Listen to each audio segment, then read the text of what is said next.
miscarriage?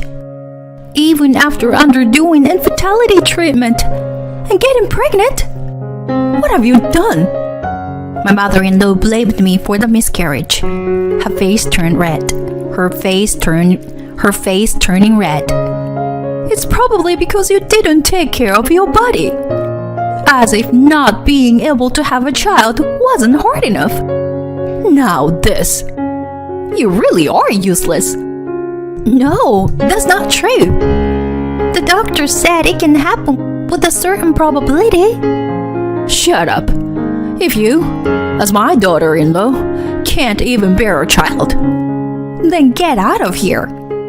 After all the torment I've endured, and just having suffered a miscarriage, to treat me like this, I can't take it anymore. As I started to shed tears and attempt to protest, my husband defended me with an angry expression. Mom, what are you saying? There's no need for her to leave. Fine then. We'll cut ties. I'll cut ties with the daughter-in-law who can't even bear grandchildren. My mother-in-law shouted those words at me and gave me a final menacing glare. She left the room. After that, I had no contact with my mother-in-law for 3 years, and we didn't meet. However, she suddenly appeared before me in a wheelchair. I became in need of care after being involved in a traffic accident. That's why you should take care of me. I looked down at her and said, Huh, didn't we cut ties with each other? My name is Ivy, and I am 33 years old this year. I have been working as a caregiver even before getting married, and after marriage, I continued to work at the same workplace. I recently got certified as a care manager. So my main job is to come up with care plans for my patients. My husband Dylan is an office worker about the same age as me, and we met through a friend. Dylan graduated from a top university and works for a large corporation. At first, I thought there was a mismatch between him and me, as I only have a high school education. But Dylan continued to express his love for me. We had a good relationship, and after 2 years of dating, Dylan proposed to me. Ivy, please marry me. Let's become a family. Thank you, Dylan. I'm truly happy. I was at the height of my happiness at this time. I never imagined what would happen next. After accepting the proposal, we went to Dylan's parents' house to make a marriage introduction. Dylan's father passed away when he was in high school due to an illness. Since he is an only child, his mother lives alone in their family home. Nice to meet you. I'm Ivy. Standing at the entrance of my in-laws' house, I greeted my mother-in-law nervously. Are you Dylan's partner? My mother-in-law scrutinized me from head to toe. I want to marry her. Upon hearing Dylan's words, my mother-in-law smiled at him. Well, Dylan, we need to get to know this person first. My mother-in-law addressed me as I nervously sat on the couch. Your name is Ivy, right? Which university did you graduate from? I'm sorry. I didn't attend a university. I graduated from a local vocational school. Wow. My mother-in-law visibly frowned her brow and covered her mouth. Not even attending university nowadays. Were you raised in a very poor family? Uh-huh. Mom, what are you saying? Well, isn't it? Or it is because your grades weren't good enough to attend university? My mother-in-law questioned me with a furrowed brow. I responded as best I could. My mother worked in caregiving. She always said it was a challenging but rewarding job. I grew up watching her in that role, so I wanted to walk the same path. Ivy works really hard at her job and has ambition. I think that's wonderful about her too. As Dylan supported me, my mother-in-law's expression became even more unpleasant. Caregiving? Did you say you were currently working in caregiving? Does that involve changing old people's diapers? Yes. I assist patients with their daily lives. That's not some smelly, dirty, low-level job. Huh? Even though caregiving is a job that anyone can do, it's not spoken of as something amazing. I could do nothing but be dumbfounded by my mother-in-law, who completely looked down on me. He continued to speak. Dylan said he's bringing his marriage partner. I thought it would be someone wonderful, but someone who couldn't even go to college, and someone who works in caregiving. It's disappointing. What are you saying, Mom? Well, isn't it, Dylan? Maybe you should reconsider now. Should I help you find someone wonderful? Enough already. Let's go, Ivy. Dylan slammed the table, stood up, and pulled my arm. But Dylan... I was honestly flustered as well. But my mother-in-law seemed surprised by the fact that Dylan, who is usually calm, displayed his anger so openly. Dylan, what's wrong? Did something bother you? Mom, you're being extremely disrespectful to Ivy. No matter what anyone says, I'm gonna marry Ivy. Dylan! Dylan's clear declaration made me feel happy. Then, my mother-in-law let out a deep sigh. Fine. If Dylan insists on it, I'll approve of the marriage. Mom. But in return, Ivy, make sure you fulfill your duty as a wife. Have children quickly. Understood? Yes. And so, Dylan and I were acknowledged by our respective parents and decided to register our marriage. We rented an apartment, considering the distance from our workplaces. But I was a little concerned about it being close to my in-laws' house. I wanted to avoid getting involved with that mother-in-law as much as possible. It seemed like she didn't like me. And anyway, she shouldn't be interfering. My hopes didn't last long, as my mother-in-law started visiting our home almost every day and began making snide remarks about various things. Ivy, there's dust accumulating on the curtain rail. Oh, I'm sorry. I have work on weekdays, so I was planning to do it on a weekend. Don't make excuses when you don't even have much work to do. Yes, I'm sorry. Such exchanges have become commonplace in our daily lives. Moreover, my mother-in-law would come over during the time when I returned from work. As if it were natural, she would have dinner with us. Ivy, what is this seasoning? What did you learn at your parents' house? Mom, don't say things like that. It tastes perfectly fine. No, Dylan. It's not good because you spoil her. I'll be strict. You see. Yes, I'm sorry. After my mother-in-law left, Dylan apologized to me. Ivy, I'm sorry about my mom. It must be suffocating, right? No, it's true. Then I am an inadequate wife. Besides, your mother is all alone. She might feel lonely. That was the only response I could give. Rejecting my mother-in-law, who rings the doorbell almost every day, it's something I cannot do. Furthermore, after a year of marriage, my mother-in-law started saying things like this. My friend Mrs. Smith just became a grandmother the other day. Oh, congratulations to her. My response excited my mother-in-law. And Mr. Davis and Mrs. Miller also have grandchildren. I'm the only one without grandchildren. Well, you two are already in your 30s, right? Yet, you still haven't had children. We have our own pace. If you keep talking leisurely like that, you'll never have children. Hurry up and give birth to a child so that I can have a grandchild. Understood?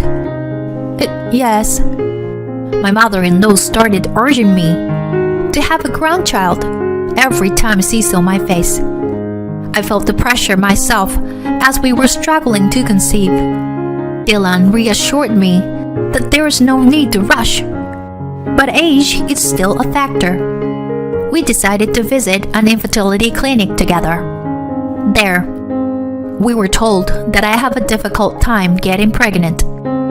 However, with diligent treatment, there is still a possibility of having a child. I was shocked by this result and ended up crying in front of Dylan. Dylan, I'm sorry. I'm just not in the right body for this. Well, what are you talking about, Ivy? I actually think it's perfectly fine for just the two of us to live together. No, I still want to have a baby with you, Dylan. I'll undergo fertility treatment. I see. I understand. But let's not push ourselves too hard. And so, our journey of fertility treatment began. I regularly visited the hospital, enduring painful tests and treatments. I took medication and received injections, but I wasn't getting pregnant. Even after 2 years of marriage, the situation remained unchanged, and I continued to be attacked by my mother-in-law. My stress gradually accumulated. We decided to move from conventional infertility treatments to advanced ones. Specifically, we decided to invest around $3,000 for IVF. It required not only a financial burden, but also a significant physical toll. However, I was exhausted from my mother-in-law's relentless "give me a grandchild" attacks, and I couldn't give up on having a child myself. The first IVF attempt didn't succeed, but on the second try, I finally became pregnant. When I saw the positive result on the pregnancy test in the bathroom, I couldn't help but let out a cry of joy. Finally, I could get pregnant. I have to cherish and raise this baby with care. As I discarded the pregnancy test in the bathroom trash and washed my hands outside, the doorbell rang. Ivy, please open the door. Once again, it's my mother-in-law. I reluctantly let her into the house as usual. Since the positive result just appeared, and I haven't confirmed it at the hospital, it's better not to tell her yet. Just as I decide to keep it a secret from my mother-in-law. Ivy, are you pregnant? She asked me like that. Huh? But look, I found this in the bathroom. In her hand was the pregnancy test that I had just thrown away. Did she actually rampage through the toilet trash? To stoop that low? As I was in shock, my mother-in-law blurted out these words. I always thought you were useless, unable to get pregnant. But now you finally did it. Now I can have a grandchild too. Oh, how wonderful. Just as I was speechless, Dylan returned home. I'm back. Oh, Dylan, that's wonderful. It seems Ivy is finally pregnant. What? Ivy? Is it true? Yes. I just got a positive result on the pregnancy test. But it's still early. Really? I'm so happy. Faced with Dylan's joy, I couldn't say anything at that moment. That night, I decided to talk to Dylan. Hey, Dylan, getting a positive result on the test doesn't guarantee a successful pregnancy in the early stages. There is a high possibility of miscarriage. Is that so? Yeah. That's why I thought it would be best to keep it a secret from your mother for now. But then she found the test in the toilet. Mom is looking forward to her grandchildren. I'm sure she'll adore them. Yeah. I went to bed with anxiety weighing on me. The next day, I went to the OBGYN clinic and it was confirmed that I was pregnant. However, 2 weeks later, I received this news. We couldn't detect the baby's heartbeat. In other words, I had a miscarriage in the early stages of pregnancy.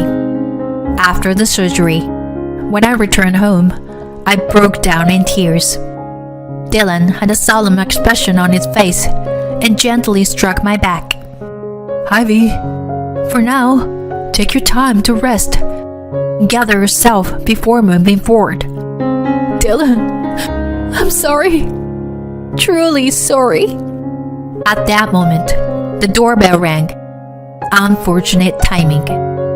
It was the time when my mother-in-law would usually visit. Let's ask her to leave today. I stopped Dylan from doing so. I need to explain the situation to your mom. As my mother-in-law entered the house, she was startled by the sight of my tear-stained face. Why are you crying? Could it be... Yes, I had a miscarriage. There was a brief moment of silence after I uttered those words. Just as Dylan was about to say something, my mother-in-law spoke up. Miscarriage? After undergoing fertility treatment and finally getting pregnant? You had a miscarriage? What did you do to cause this? Huh? Her face turned bright red as she approached me. It's probably because you didn't take care of yourself properly. As if it wasn't enough that you couldn't have children. Now this has happened. You really are a useless daughter-in-law. That's not true. Miscarriages can happen with a certain probability, as the doctors have explained. Shut up! If you can't even give birth to a child as a daughter-in-law, then get out of here.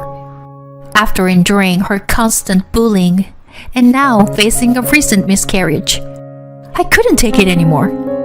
As I tried to protest through my tears, Dylan stepped in to protect me with an expression of anger. What are you saying, Mom? Ivy doesn't need to leave. Fine, then let's cut ties. I'm cutting ties with a daughter-in-law who won't bear me grandchildren. She shouted those words, glaring at me one last time, before storming out of the room. Then, my mother-in-law really stopped coming to our house. My husband Dylan was also quite angry with my mother-in-law's words and actions, to the point that he didn't even try to contact her. I couldn't forgive what she said, but to be honest, I felt relieved that we no longer had to interact with her. The emotional wounds from the miscarriage didn't heal easily. However, I was gradually trying to move forward and overcome it. 3 years passed by during that time. Just when I had almost forgotten my mother-in-law's face, she suddenly appeared at our house. And what's more, she was in a wheelchair. Oh, Ivy, it's been a while, hasn't it? What happened to you? Never mind that. Can you let me into the house? I struggled a bit, but I let her into the house. It seems that my mother-in-law's right hand and right leg don't move properly. You see, I was involved in a traffic accident.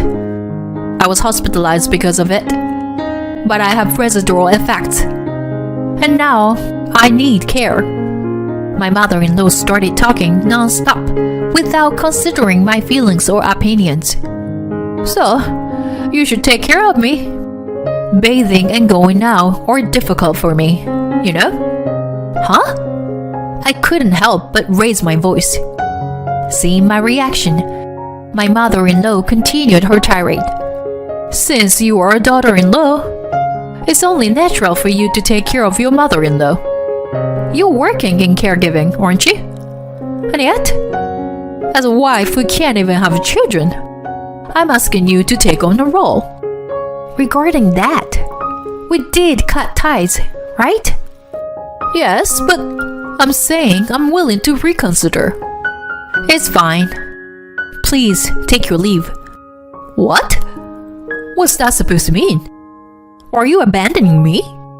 My mother-in-law seemed genuinely surprised, while I looked down at her with a cold stare. While I was being constantly bullied and hurt after experiencing a miscarriage, it was you who told me to get out, useless, right?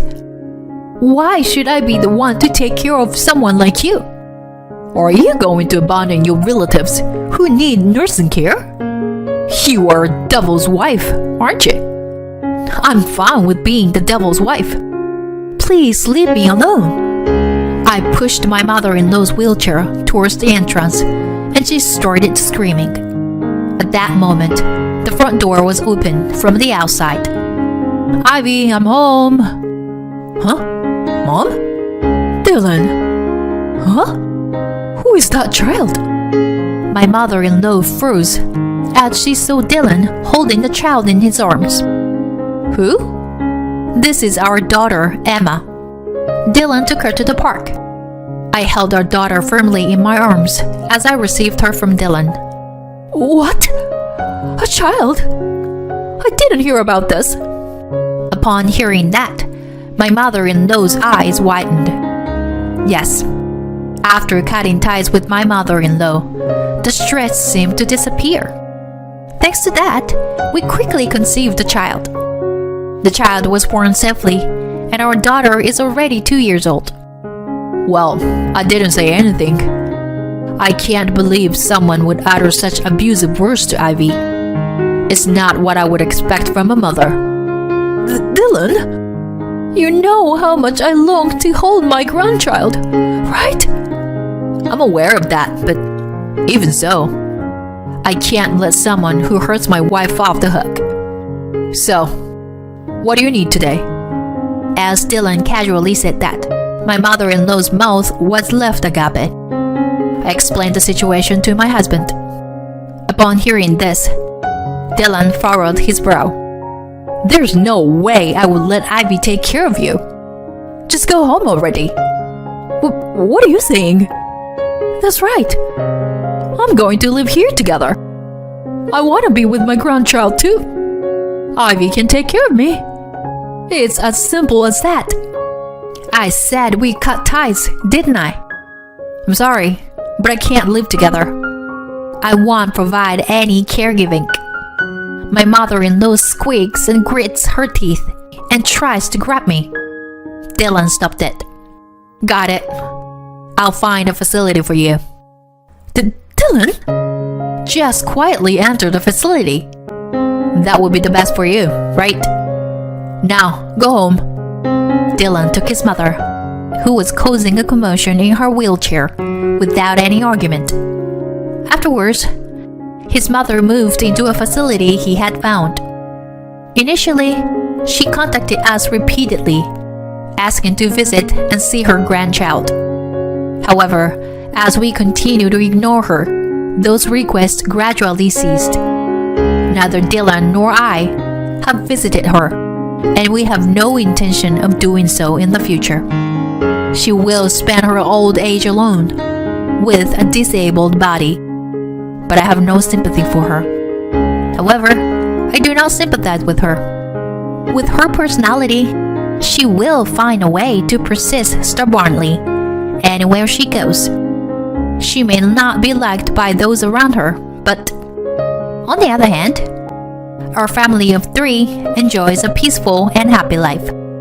Recently, I discovered that I am pregnant with our second child. It seems that this time it will be a boy. I intend to prioritize our family's happiness and cherish our lives moving forward. Don't you dare call the police. If you do that, I won't forgive you. My usually gentle husband yelled at me with a fierce expression on his face. I stopped my hand from making a phone call and stared at my husband. Don't call the police, he said.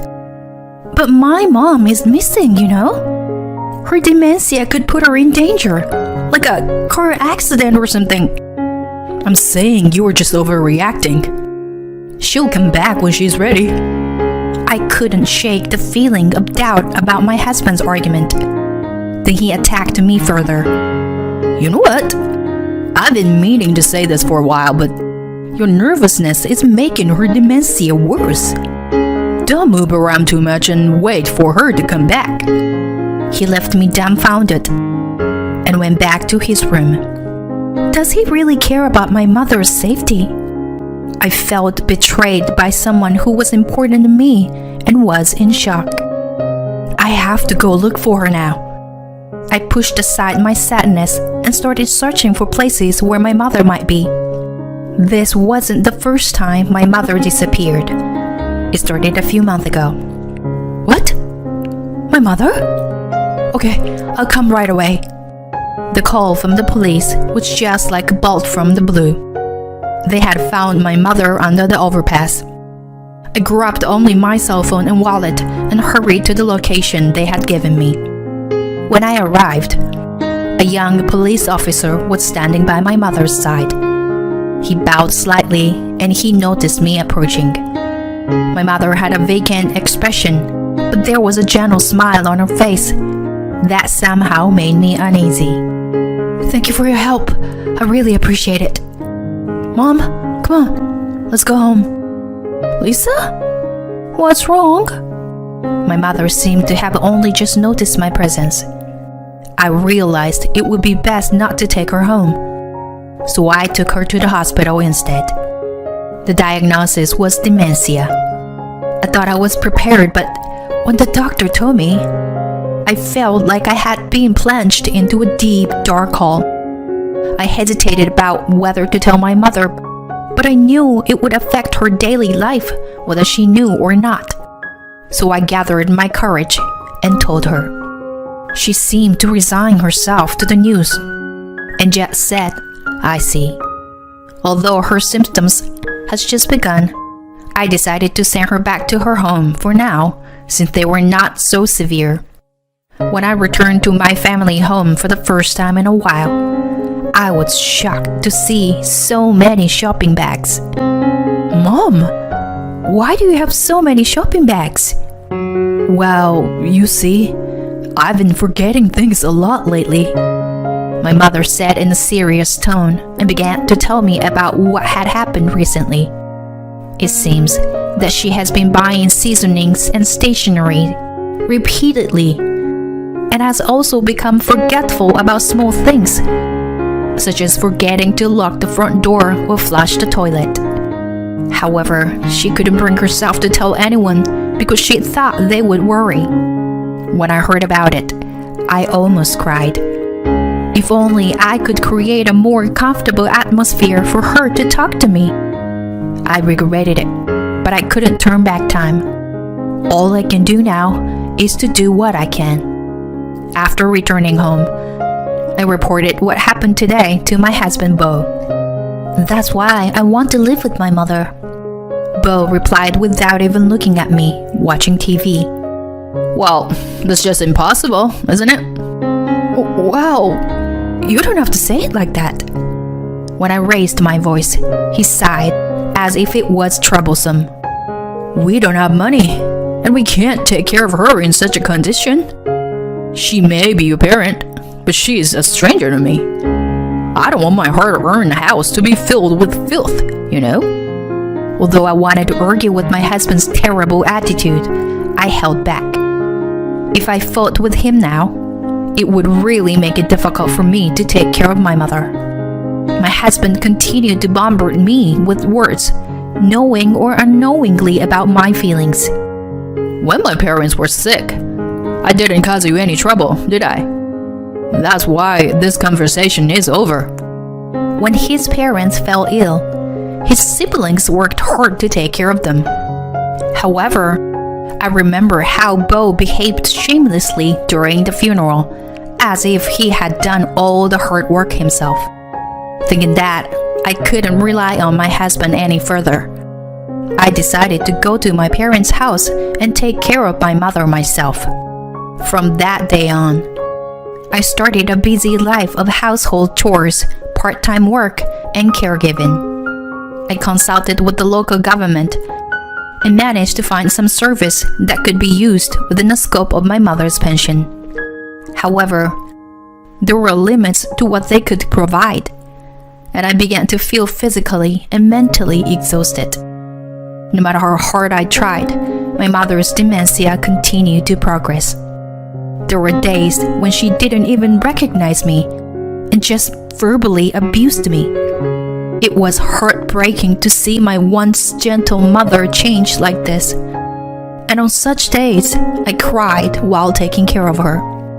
Eventually, I had no choice but to quit my part-time job. On the night I quit, I tried to discuss the idea of putting my mother in a care facility with my husband, but he dismissed it. She's your parents, so you should take responsibility for her. And figure out the money too. I wonder why I was with someone like him. But it was true that without his income, it would be difficult for me to live on my own. Now that I had quit my job, I was even more dependent on his money. Although we have some savings, I couldn't use them recklessly, as I had to consider the future. Feeling like there was nowhere to run, I felt suffocated. And then, one day, "Mom? Where are you? Mom?" When the caretaker had her day off, my mother disappeared somewhere. As I searched desperately, the neighbors who heard my voice helped me. Eventually, the police came, apparently because the neighbors called them. "Thank you all so much. I'm sorry." While I was searching frantically, I suddenly thought of something. Come to think of it, I haven't checked the park that Dad loved so much yet. Before he passed away, he used to take walks there with my mother. The park was on their usual walking route, on the outskirts of town. I went to the park with a glimmer of hope. "Mom!" "Oh, Lisa?" My mother looked at me with a nonchalant expression. I hugged my mother while crying. The mother I hugged felt much smaller, which made me cry even more. After thanking the people who helped me search for my mother, I returned her to her house. My mother seemed tired and fell asleep right away. When I returned home exhausted, my husband was lying on the sofa. Without trying to hide his irritation, he clicked his tongue at me. I heard she was at the park this time. You made a big fuss. You should have looked for her properly before calling the police. If you knew, you could have helped me, couldn't you? Huh? I'm tired from work. I'm different from you, who have nothing to do every day. I felt something snap inside me at those words. While looking at his back, I decided that I wanted a divorce. However, an event occurred that shook my resolve. Suddenly, my husband started helping with everything. He would take the initiative to drive and buy bulky items like diapers and water. He even changed the furniture arrangement at my parents' house to make it safer. Although I was initially taken aback by the sudden change, the fact that he was helping me reduced my burden considerably. Not only did I feel physically revealed, but also felt that I wasn't alone, which helped me recover mentally. My husband no longer got angry when I had to leave the house all day for caregiving on holidays. I didn't know what caused the sudden change, but it was definitely appreciated. In the midst of my lonely struggle, it felt like a ray of hope had pierced through. Those days continued for a while, and then my mother left the house again. When I hurriedly tried to find her, my husband stopped me. Calm down, she'll come back. It's possible, but something might happen this time. We should report it just in case. As soon as I said that, my husband's expression changed. Don't you dare call the police. I won't forgive you if you do. He shouted with a fierce expression. My hand that was about to make the call stopped completely when I saw his face. He must have noticed my change of expression and forced a smile. Nah, I mean, if we report, she will get hurt, you know? She's probably just around here somewhere as usual. With that, my husband hastily went back to his room. His shouting voice continued to ring in my ears, and I couldn't shake it off. So I slumped down where I was. I clenched my fist tightly and tried to calm myself down before leaving the house to look for my mother. As I walked around looking for her, I spotted her coming out of a convenience store near the house. I rushed over to her and saw that she was carrying a shopping bag. Mom, what are you doing here? Lisa, I just came to buy some snacks and tea. You need them when you have guests over, don't you? We already have more than enough at home, but I just couldn't resist. I bit my tongue and tried to force a smile. You're right. Let's go back home. Oh, and you want one, Lisa? I shouldn't leave my mother alone for too long. I knew my husband might object, but I thought it would be better for us to live together. When we got home, I could hear my husband talking on the phone. What are you doing? We arranged to do it today, since the helper was off. Come on, don't tell me you forgot. Bo, what is he talking about? I thought something was suspicious, so I deliberately made some noise as I entered the house. My husband quickly hung up the phone and put on a fake smile as he let my mother inside. That night, I got up quietly so as not to wake my mother and my husband. I used fingerprint authentication to open his phone and looked at his messages.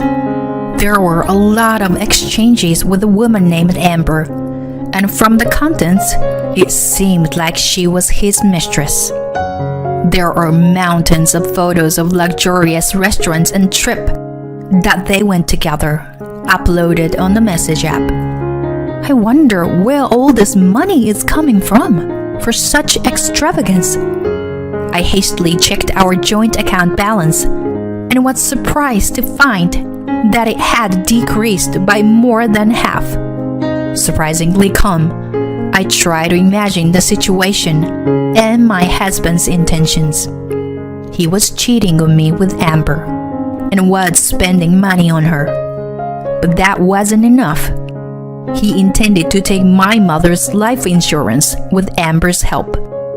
He probably planned to use my mother's wandering to cause an accident. I quickly saved evidence of his affair and made up my mind to divorce him no matter what. Later, a friend introduced me to a lawyer, and I also tried to keep a diary and increased the number of days I had caretaker. I collected as much evidence as possible to trail my husband, and eventually, Amber's true identity came to light. She was the wife of a man named Ricky, who was my husband's colleague. I was stunned by the unexpected double affair. I somehow managed to make contact with Ricky and set up an opportunity to talk. Ricky also suspected Amber of cheating, so we provided each other with evidence. Amber was a former caregiver and knew how to deal with the elderly with dementia. Ricky said that she probably planned a strategy. I was clear that they were trying to cause an accident to get my mother's life insurance. I told Ricky that I wanted to stop them and arrest them on the spot, and he agreed to help me willingly. Several days later, We're taking off for walk. Shall we? yes, I watched with a smile as my husband and my mother left. I secretly attached a voice recorder and GPS to my mother's clothes and followed behind them so they wouldn't notice. My husband pulled my mother to the park without waiting for her to respond. Then brought her to the middle of the path and tried to leave. What are you doing, Bo? Lisa, Where are you planning on going? Leaving my mom. no, it's not like that. This is... At that moment, another couple appeared, essential to the plan. Ricky grabbed Amber's arm and stood her in front of my husband. He threw her bag on the ground, and the bottle of sleeping pills spilled out. My husband realized there was no turning back and kneeled on the ground. We weren't planning on causing any harm. We just wanted to put her to sleep and leave her somewhere far away. What? That's already harmful. What are you thinking? It seems that they were planning to abandon her in an unfamiliar place, hoping that she would get into an accident so that they could receive the insurance money. He believed that he could then live happily ever after with Amber on the run. Ricky and I were both disgusted and immediately told them we wanted a divorce. Although they couldn't be charged with actually kidnapping or harm, we wanted to end our marriage with these people as soon as possible. My mother stood there, looking like she couldn't understand anything that had just happened. I took her hand and left the scene. A few years later, Ricky came to visit me. Thank you for coming. I appreciate it. It's the least I can do. In the photo displayed on the altar, my mother was beaming with a smile. Thanks to the voice recorder I had on my mother's clothes, we had the evidence we needed to claim compensation. Around the same time, Ricky changed his job and became an influential employee at a large corporation in the industry. As a result, my ex-husband's bad reputation spread throughout the industry, and he could not find work in the same field. It seems that once he became unemployed, his relationship with Amber became strained. After all, she was only interested in his money. As the progression of dementia advanced, my mother peacefully passed away 3 years after I started taking care of her. In her final years, she was unable to recognize me. However, she said, "Thank you, Lisa," before falling asleep for the last time.